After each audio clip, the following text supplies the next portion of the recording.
ರಾತ್ರಿ ಮಲಗಿದಾಗ ನನ್ನ ಕನಸಿನಲ್ಲಿ ನಾನು ಎಲ್ಲೋ ಒಂದು ಬಂಡೆ ಕೆಳಗಡೆ ತಪಸ್ಸು ಮಾಡ್ತಾ ಇದ್ದೆ. ತಪಸ್ಸು ಅಂದರೆ ಇದೇ ಥರ ಧ್ಯಾನ ಮಾಡ್ತಾ ಇದ್ದೆ. ಆವಾಗ ಗುರುಗಳು ಬಂದರು.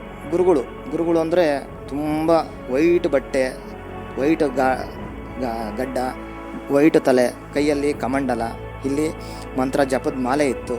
ನಾನು ಅವರು ಬಂದು ನನ್ನ ಹಣೆನ ಸ್ಪರ್ಶ ಮಾಡಿದಷ್ಟೇ ನನಗೆ ಕಣ್ಬಿಟ್ಟು ನೋಡಿದೆ. ತಾವು ಯಾರು ಅಂತ ಗೊತ್ತಾಗಲಿಲ್ಲ ಅಂದಾಗ ಅವ್ರು ಇಷ್ಟೇ ಹೇಳಿದ್ದು, ನೋಡು ಮಗು, ನಿನ್ನ ಕರ್ತವ್ಯ ಮುಗಿಸ್ಕೊ, ಆಮೇಲೆ ನೀನು ನಮ್ಮ ಜೊತೆ ಬರುವಂತೆ ಅಂತ ಅಂದ್ಬಿಟ್ಟು ಹಾಗೇ ಮಾಯ ಆದರು. ಆಶೀರ್ವಾದ ಮಾಡಿ ನನಗೆ ಮಾಯ ಆದರು.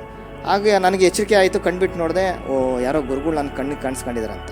ಅಲ್ಲಿವರೆಗೂ ನನಗೆ ಕನ್ಸಲ್ಲಿ ಬಂದಿದ್ದು ಕಬೀರ್ ಪರಮಾತ್ಮ ಅಂತ ನನಗೆ ಗೊತ್ತೇ ಇರಲಿಲ್ಲ. ಯಾವಾಗ ನಾಮ ದೀಕ್ಷೆ ತಾಂಡ್ಮೇಲೆ ಅವಾಗ ಗೊತ್ತಾಯಿತು, ಓ ಇವರು ನನ್ನ ಕನ್ಸಲ್ಲಿ ಬಂದಿದ್ದರು ಅನ್ನೋದು ನನಗೆ ಅವಾಗ ಅರಿವಾಯಿತು. ಹೀಗಾಗಿ ಸಂತ ರಾಮ್ಪಾಲ್ಜಿ ಮಹಾರಾಜ್ ಅವರು ನಮಗೆ ನಿಜವಾದ ಭಕ್ತಿ ಮಾರ್ಗ ಹೇಳ್ಕೊಡ್ತಾ ಇದ್ದಾರೆ. ನಾವು ಆ ಮುಖಾಂತರ ಭಕ್ತಿ ಮಾಡ್ತಾ ಇದ್ದೀವಿ.